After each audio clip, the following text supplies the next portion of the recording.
Hello guys, good morning. Our topic for today, how to remove this USB receptacle without removing this complete console box.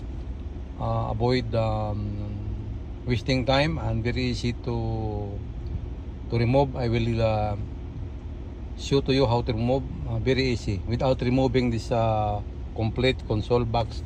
About this regarding USB front receptacle, because some other technician they remove this complete because it's very hard to to open this receptacle by using a flat or anything. Maybe he damaged this brick. So what shall we do?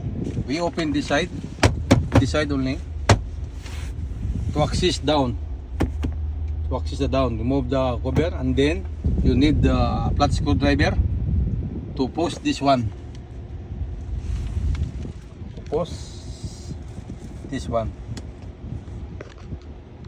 now I remove this trim, completely remove this trim, one up.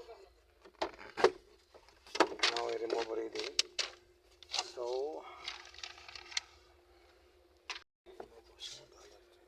now they remove already.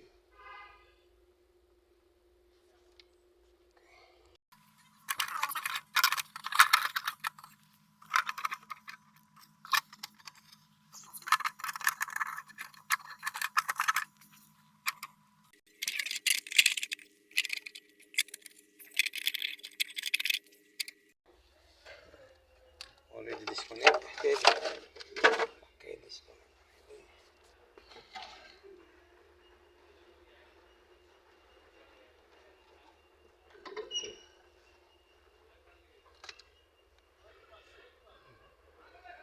Now use this one and you lay down. You can see upstairs there. Push like this.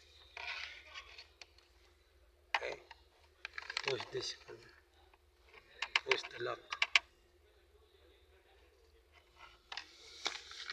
Okay. Push the lock. Push the lock to coming up.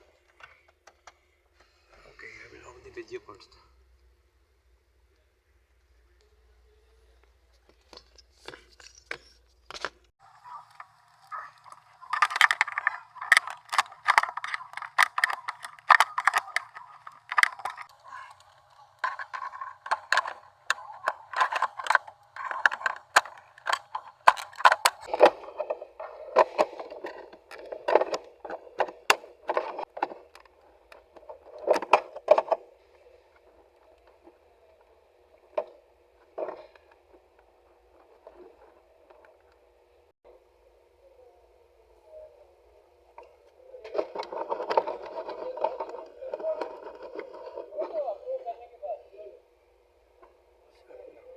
Side, this side.